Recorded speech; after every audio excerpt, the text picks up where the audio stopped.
Okay, well, it's a great honor for me to say that I'm sitting with Tyler and Josh from 21 Pilots. Welcome to the other side of the world, guys. Thank you for having us. This is Feels awesome. great. The whole country, we're having you. You all invited us, I think. Well, you've been in Australia, right? Yeah. You've done some dates over there, so you're kind of probably getting used to how people in this part of the world do things. Did you pick up any sort of social things that while you were over there that might not happen in America? Tyler has a whole list of them. No. I do notice the way that people spell things are different, and where you decide sometimes. Now the accents are kind of, I'm still trying to get used to, and I want to understand it because I'd like to be able to do it because I feel like right now I sound like a hillbilly, and I want to sound more interesting like you guys do. So I'm working on it. Well, the New Zealand accent is one of the hardest ones for people to get right. Like, we are notorious for watching movies and watching people from other countries trying to get that accent right. Yeah. And not very many people have nailed it so far. Yeah, I'm not even gonna try. So I think it really is one of my favorite accents that I've heard, though, the New Zealand accent. He says that at every interview. Now, you guys formed in Columbus, Ohio at college. Is that right? Well. And I do know that you may give me a lie about how you guys got together, so make sure it's the correct one. Do you want the correct one, or you? No, you can embellish. Go for it. Okay. Well, Josh and I were both working at a train stop, which is odd because, you know, you see the same person. You know, the same person when you know how many jobs you had? You had a couple jobs, right? 2 or 3. Yeah. 2 or 3. Yeah.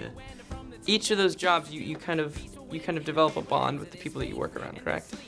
And I would like to hope so. You would like to hope so, because you're encountering struggle and difficulty, and people are annoying, and but you get to bond over how frustrating it is. And when we were working together at a train shop, we were is that what it's called? Train shop? Yeah. I don't train think station. so, but Continue. the train shop was at the train station where you go and buy like You souvenirs go. of like train keychains That's and what I was stuff. trying to say. Yeah. We worked at the souvenir shop, and we encountered so many frustrating and annoying people that came in and wanted to buy like little tiny trains, and we're just like, we don't have those. We sold out again. So frustrating. And so Josh and I were like, hey man, I'm frustrated. He's like, me too. And we were like, let's start a band. Yeah. So most of these songs are about souvenir shops. And Yeah. every song on the album features one of those like whistles, those wooden whistles that sound like a train. Somewhere in the song, just listen for them. They all. I hated those things. Yeah. Yeah. The customers didn't know, but we blew into every single one of those before we sold them. You've put out 3 albums, and you seem to tour a lot. Like, does it seem quite like the space of time, like as you were just saying, it's been for you guys playing together about just over 2 years? Does it seem quite surreal at times to? I remember when we sat down and we talked about playing music together, and this is all real, I'm not lying this time.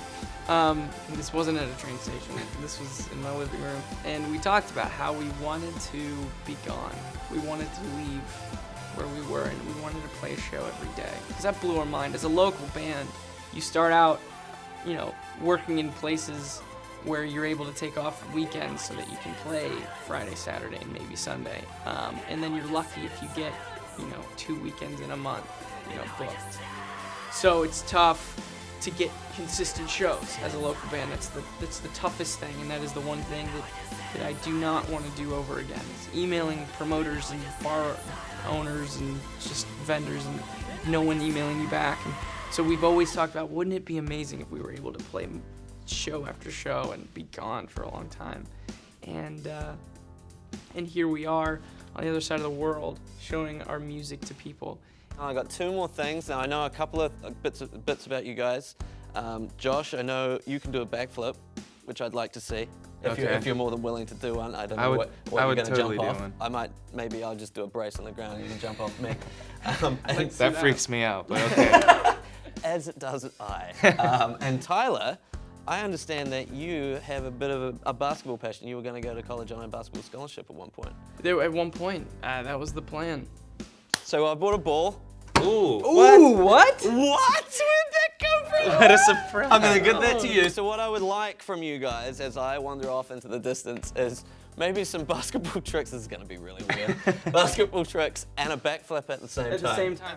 All right, so we've changed locations. Tyler and Josh, thank you so much for your time today. Yeah. I'm going to leave you with the basketball. You're going to show us your array of skills. Oh, yeah. All right. Yeah. Thanks for having us. Yeah, and I might just sort of step over here and. Go ahead, Josh.